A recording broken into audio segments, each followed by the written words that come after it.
Բարև օլիմպոսցիներ, այսօր բառից բուն իմաստով բոլորս օլիմպոսցիներ ենք, որովհետև ողջ թողարկումը նվիրելու ենք օլիմպիական խաղերին։ Բայց մինչ Միլան տեղափոխվելը Գոհար արի հիշեցնենք, որ եթե ցանկանում եք, որ մենք շարունակենք ձեզ համար հետաքրքիր զրույցներ վարել, ել ավելի ակտիվ եղեք եւ աջակցեք մեզ։ Անպայման բաժանորդագրվեք YouTube-ում, գրեք մեկնաբանություններ, ուղարկեք ձեր ընկերներին, ինչպես նաեւ ակտիվ եղեք մեր սոցկայքերում։ Անցնենք օլիմպիական խաղերին, Սկսում են ձմեռային օլիմպիական խաղերը արդեն փետրվարի 6-ին Միլանի Սան Սիրո մարզադաշտում, ոչ թե ֆուտբոլային հանդիպում է լինելու, այլ խաղերի բացման արարողությունը։ Իտալիան 2019 թվականից գիտի, որ կազմակերպելու այս խաղերը մրցում էր Շվեդիայի հետ, բայց ՄՕԿ-ը նախապատվությունը տվեց հենց իտալացիներին, որոնք մեծ փորձ ունեն։ 2 անգամ մինչ այս ամառային խաղեր են կազմակերպել եւ 1 անգամ ձմեռային։ Չնայած փորձը կա, բայց ինչ որ դժգոհություններ կան, հուսանք այդ ամեն ինչը չի արտացոլվի բուն խաղերի վրա եւ նշենք մեր դիտողներին էլ ասենք, որ առաջին անգամն է, որ խաղերը ոչ թե կայանալու են մեկ քաղաքում, այլ այսպես ասած սփռված են լինելու Իտալիայի հյուսիսային շրջաններում եւ հյուսիսարևելյան, հատկապես Լոմբարդիայում եւ փակումն էլ անելու են Վերոնայի օլիմպիական մարզադաշտում շատ հետաքրքիր աշխարհագրություն են ընտրել ներգրավելով Իտալիայի մեծ մասը։ Ալպերը թույլ են տալիս իտալացիներին իրենց, բայց արի ուտես, որ Ալպերում ասում են ձյուն շատ քիչ է լինելու, զարմանալի գան մեզ մոտ։ Այո, տեղումներ լինելու են, բայց ձյան ծածկ չի լինելու, ինչը անհրաժեշտ է մի քանի մարզաձևերի մրցումների համար, բայց խոստացել են այդ խնդիրը մինչև խաղերի մեկնարկը կազմակերպել։ Իսկ մեկնարկին քիչ է մնացել, հասմիկ ասենք, որ 16 մարզաձևում 116 մեդալային հավաքածու է խաղարկվելու եւ առաջին անգամն է, որ ձմեռային խաղերում արդեն կին մարզիկների թիվը ել ավելի է շատացել եւ հիմա տղամարդկանց հետ համեմատած հարաբերակցությունը կազմում է 52-ը 48-ի։ Եվ հիշում ենք, որ Փարիզում հավասար էին կին եւ տղամարդիկ մասնակիցները, գուցե մի օր ձմեռային խաղերում եւս կլինի այդպիսի հավասարություն։ Այո, ՄՕԿ-ը որոշել է նման ձև վարվել եւ կանանց ու տղամարդկանց հավասար մարզաձևեր տալ։ Դեր ներգրաված են լինելու 92 ազգային օլիմպիական կոմիտեներ, այդ թվում նաև Հայաստանինը, մեր պատվիրակությունը արդեն մեկնել է մրցավայր, որպեսզի հասցնի ամեն ինչ տեղը տեղին եւ ժամանակին հասցնել եւ մեր մարզիկներին դիմավորել հավուր պատշաճին։ Մեր մարզիկները 5-ն են լինելու 3 մարզաձևում, գեղասահորդները մեր սպորտային զույգը Կարինա Ակոպովան եւ Նիկիտա Ռախմանինն են, դահուկավազքում ունենք Միքայել Միքայելյանին ու Կատյա Գալստյանին եւ լեռնադահուկներում Հարություն Հարությունյանին։ Դե արի հերթով անդրադառնանք բոլորին, մի քիչ խոսենք ինչ կանխատեսումներ ունենք, ինչ դժվարությունների միջով են անցել եւ իհարկե կհաղենք մեր մաղթանքներն ու կլսենք նրանց ուղարկած տեսանյութերը, կտեսնենք ավելի ճիշտ։ Սկսենք գեղասահորդներից հաս։ Սկսենք Կարինայից եւ Նիկիտայից, որոնց մենք տեսել ենք օրեր առաջ, երբ նրանք Երևանում են եւ այստեղ մարզում անցկացրին, շատ հիանալի տպավորություններ ստացան։ Շատ դրական մարդիկ էին։ Անմիջական, գեղեցիկ, ուրախ եւ հուսով ենք նույն կերպ էլ տրամադրված կմեկնեն խաղեր եւ այնտեղ էլ ելույթ կունենան եւ ասա, որ նրանք են լինելու մեր Այո, մենք իմացանք, որ նրանք լինելու են մեր Հայաստանի դրոշակակիրները բացման արարողության ժամանակ, հիշում ես Կարինան ողջավորված ուզում էր, որ լինի եւ փաստորեն Հայաստանի ազգային օլիմպիական կոմիտեն տվեց նրանց այդ երջանիկ լինելու պահը։ Ասենք նաեւ, որ նրանք ոչ միայն սառույցի վրա են զույգ, այլ իրական կյանքում էլ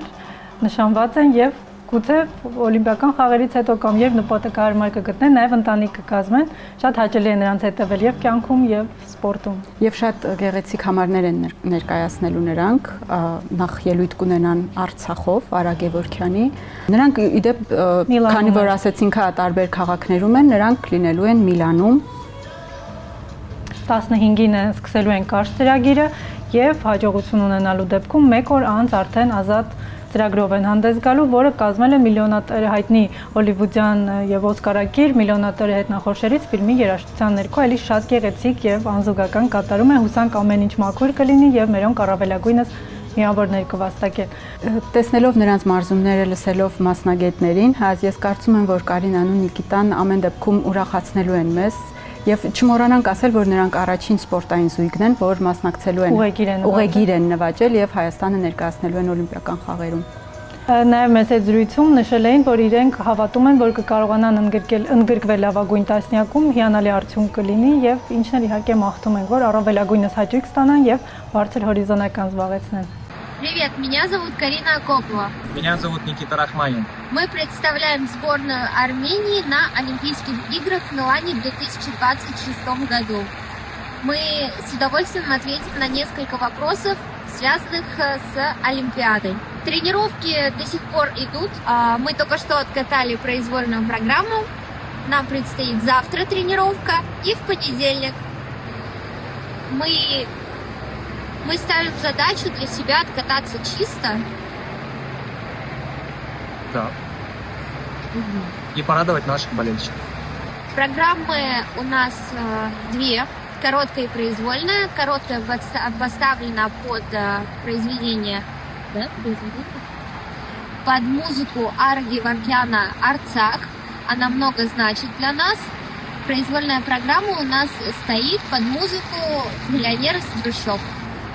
Мы чувствуем поддержку каждого перед Олимпиадой. Каждое сообщение мы читаем, стараемся отвечать на каждый комментарий, и все видим. И благодарим вас всех за поддержку.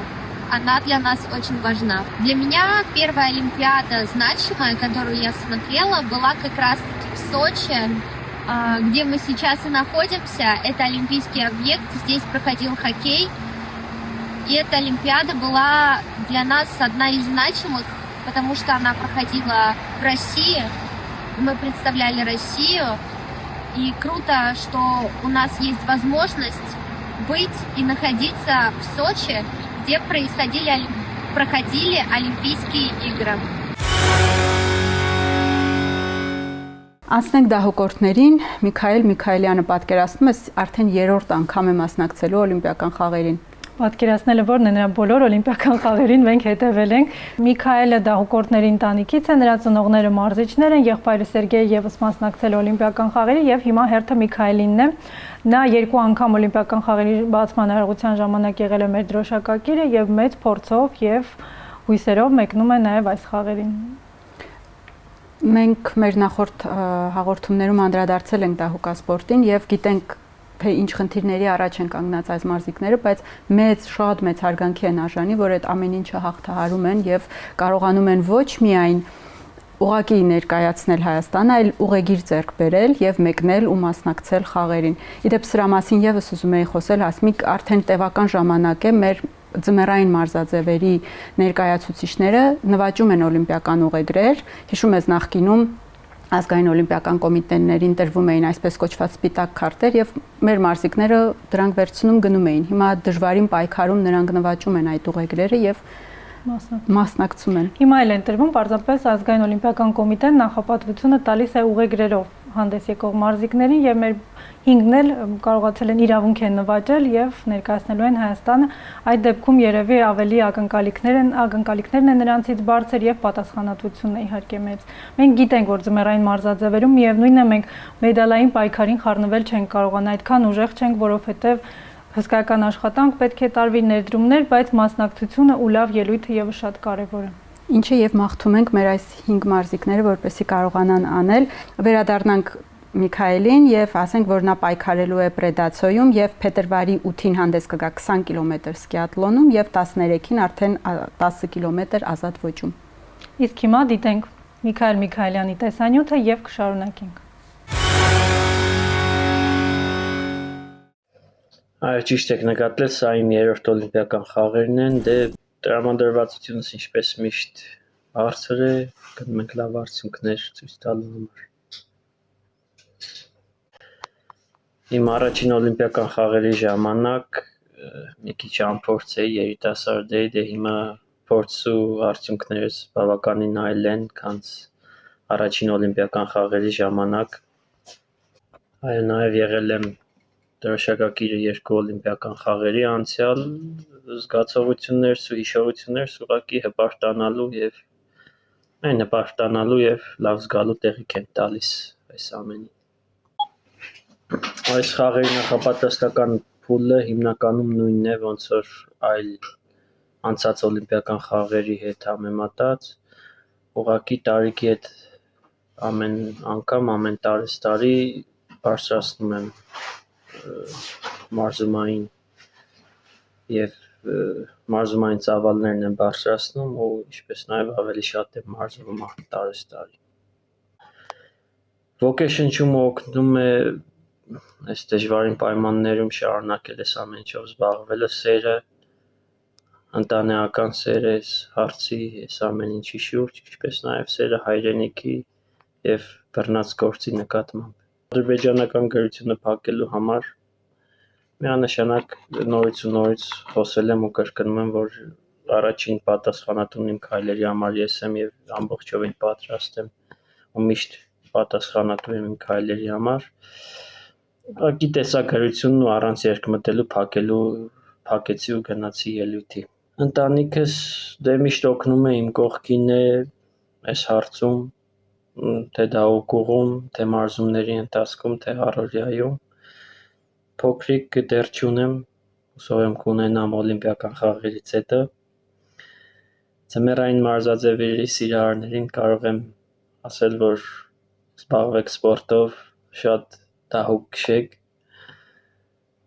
Պրեստիժնի սպորտաձև է մեր դահուկավազքը եւ լեռնադահուկային սպորտը։ Առողջ եղեք ու միշտ շարժվեք դեպի պայծառ ապագա։ Դե ինչ, հերթը հասավ Կատյա Գալստյանին, որի համար այս օլիմպիական խաղերը լինելու են 4-րդը։ Նա միակ հայ կին մարզուհին է, որը այդքան օլիմպիական խաղեր է մասնակցել։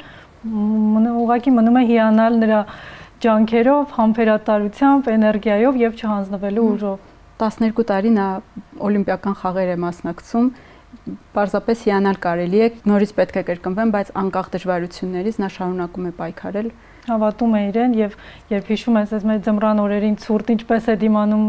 լեռներում այդ սառնամանիքին եւ դրա հետ մեկտեղ էլ կարողանում է Հայաստանը ներկայացնել,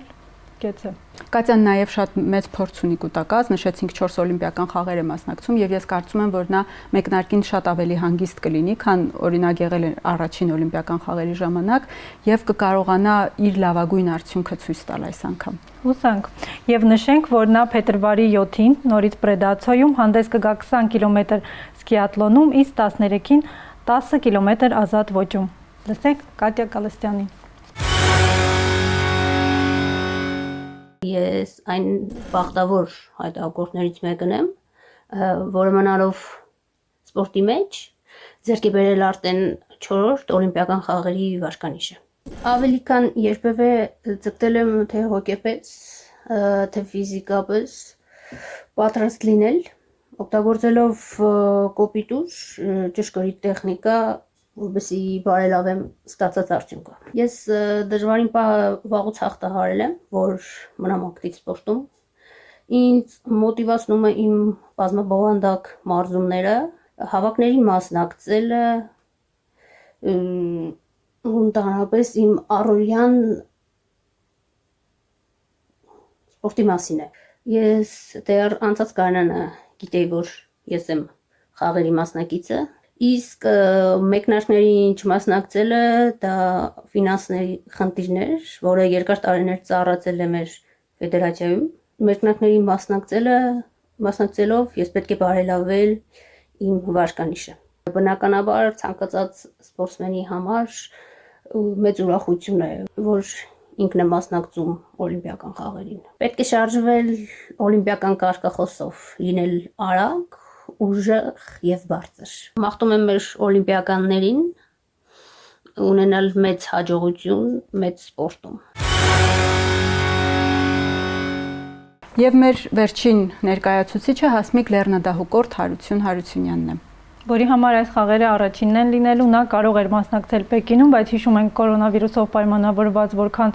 խիստ էին ստուգումները, անընդհատ թեստեր էին հանձնում եւ ցավոք նրա թեստը դրական էր եղել մարզիկին զրկելով օլիմպիական խաղերի մասնակցությունից, այնպես որ նորամուտի ենք ականատես լինելու։ Պատկերացնում եմ ինչքան է սպասել նա այս ամեն ինչին եւ հուսանք եւ Աստված տա, որ իր լավագույն որակները ցույց տա Իտալիայում եւ նաև գրանցի այն բարձր արդյունքը, որի համար մեկնում է խաղեր։ Եվ ասենք, որ նա Բորմիոյում փետրվարի 14-ին հատուկ ոլորավայրեջքում է մրցելու, իսկ 16-ին հսկա ոլորավայրեջքում։ Քանի որ դա ի սկզբանե իմ նպատակն էր, ես վստահ էի, որ կներկայացնեմ Հայաստանը օլիմպիական խաղերում։ Իրականում շատ դժվար էր, քանի որ վերջի 2 շաբաթում եմ հասցրել հավաքել անհրաժեշտ միավորները։ Հավատում էի ու հենց հավատը ինձ ուժ տվեց, որ հավաքեմ անհրաժեշտ միավորները։ Ինձ մոտիվացնում է մաքուր օդը, սարերը եւ քշելու ընթացքում ազատության զգացողությունը։ Այո, առաջին օլիմպիական խաղերն են, բայց անցած օլիմպիական խաղերին էլ պետք է մասնակցեի, ցավոք սրտի կոവിഡ്ով բարակվեցի եւ չկարողացա մասնակցել։ Պես պատրաստ եմ, հոգեպես նույնպես պատրաստ եմ եւ հուսով եմ արժանապատիվ կներկայացնեմ Հայաստանը։ Մաղթում եմ թիմակիցներիս, որպեսզի հավատան իրենց ուժերին եւ ցույց տան լավագույն արդյունք։ Այսքանը երևի Հասմիկ մեր առաջին օլիմպիական մեկնարկն էր Բարև Օլիմպոսի հետ։ Ձմեռային խաղերով ենք սկսում։ Ճիշտ է, փոքրիկ է մեր թիմը եւ մեդալներ գիտենք, որ չենք ունենալու, բայց դա չի նշանակում, որ չենք հետևելու, չենք աջակցելու եւ այստեղից մեր ողջույնները չենք խղելու նրանց։ Մաղթում ենք սիրելի օլիմպիականներ, որ դուք ամենակարևորը հանկարծ վնասվածքներ չունենաք, ցույց տաք ձեր լավագույն արդյունքները եւ մեծ հաճույք ստանաք օլիմպիական խաղերից, որովհետեւ դա իսկապես հաճույք է։ Դե մենք հաջողություն ենք մաղթում նաեւ մեր հետևորդներին, կդիտեք օլիմպիական խաղերը, բաց չթողնեք մեր թողարկումները եւ չմոռանաք, թե ինչի մասին ենք խնդրում թողարկման սկզբում։ Կհանդիպենք։